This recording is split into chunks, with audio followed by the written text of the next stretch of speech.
what's up, guys? We are back again with another problem in a lousy day. So, in today's problem, we need to convert integers to Roman numbers. In last month's challenge, we saw a question where we needed to convert Romans to integers. This is somewhat like that. So, in that, what we had to do is we were given some Roman numbers and we needed to calculate the integer value. So, how I did that question is I took the Roman value, I took its corresponding number, which was 50, and then I added it.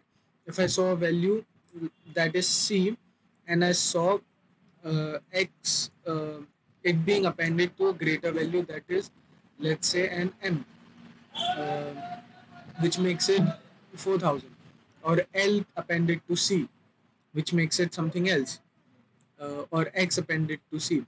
So I just checked for these pairs and I calculated the value, and that was it. But today we need to convert it in reverse order. So we are given a number and we need to find out the Roman number for it. How are we going to do that is as they explain. If it's 2, it's just 2. It's 1 plus 1. If it's, let's say, 12, it's 10 plus 1 plus 1. If it's 27, it's 10 plus 10 plus 5 plus 1 plus 1. And we are going to do that. But these require a particular range.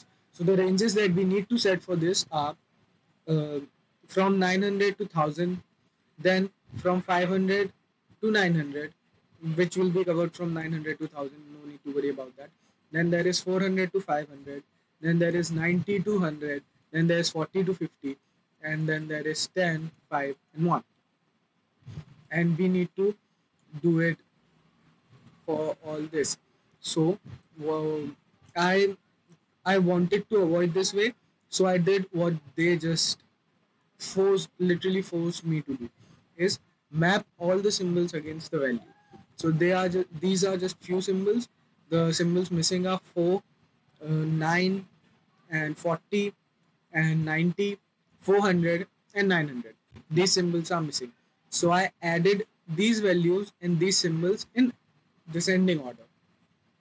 Now, what I did is, as I was given a number num, I while it was greater than 0, and my index, I started it from 0. That means it's 1000, because a number can be greater than 1000, and we can subtract 1000 from it, and the number would be m, and so on. We don't need to append or do anything else to it. So what I did is I checked if my number, the value at my index, that is this, should always be less than the number.